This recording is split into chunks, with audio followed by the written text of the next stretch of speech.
And we're back with our panel. Julie, a lot of confirmation hearings to get through for this administration. Secretary of State, first one up this week. Does Mike Pompeo make it through? It looks like Pompeo is going to get through. I think Democrats are going to try to make it difficult. Ultimately, I think that he will be confirmed. He was already confirmed for CIA chief, which tends to make it a little bit easier to get through a second time around. The one that I would really pay attention to, though, is Gina Haspel for CIA, his replacement at the agency. This is a confirmation hearing that Republicans are uncomfortable with simply for the fact that it's going to raise so many issues around torture, her own past history, and questions about what the administration's policy is toward the types of covert actions that became a really big deal during the Obama administration, but frankly, we haven't heard a lot about. And then hanging over all of this is Scott Pruitt, of course. One of your guests earlier today was talking about there being limited time left in the legislative calendar because the midterm elections are coming up. Lawmakers don't like to be spending a lot of time in Washington when they're running for re-election.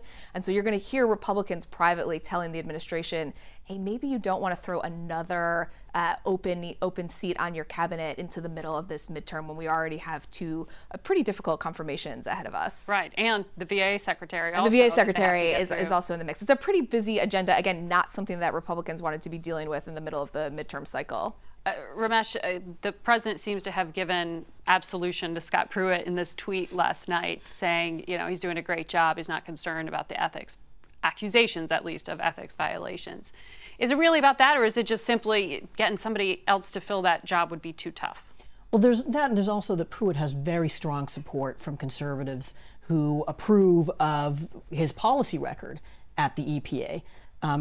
You combine that with Trump's relative lack of concern for the kind of media ethics firestorm that in another administration would have gotten a cabinet secretary dismissed. And I think that Pruitt looks like he's weathering the storm. But if there are more scandals that break, that could change, of course. Does that mean that any prospects for a job are over for him? Of course, the president came out this week and said, no, I'm not going to replace Jeff Sessions with Scott Pruitt. Well, I do think that this means that even if that were ever being contemplated, it isn't anymore. I think it is very hard under this circumstance to see Pruitt getting confirmed for Attorney General. Tolu, what are you hearing on that front? I mean, speaking of jobs that don't require confirmation hearings, the chief of staff gig, it seems to be a regular headline that John Kelly is growing frustrated, or the president's growing frustrated with him. It'd be news if we got one that said he's happy right now. Scott Pruitt might be available for chief of staff at any moment. But, I mean, what is the likelihood here that we see that kind of shakeup? Well, we have seen John Kelly's stock drop within the West Wing, within the White House. My colleague reported a few weeks ago that he's no longer part of very important meetings, very important personnel decisions, phone calls with foreign leaders. President Trump is sort of grated at the fact that John Kelly has tried to enforce so much discipline within the West Wing, not only discipline on the staff, but also discipline on the president, who likes sort of having this freewheeling experience within the Oval Office, phone calls with various friends and allies, people coming in and out.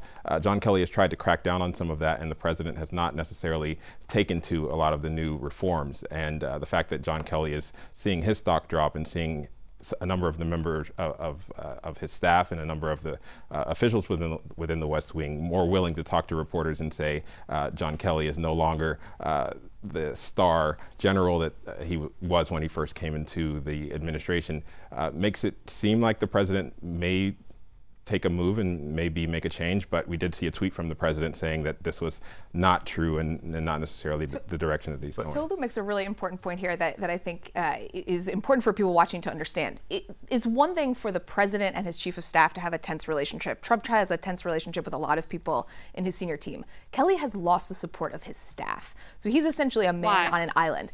A large part of it is the way he handled the Rob Porter controversy.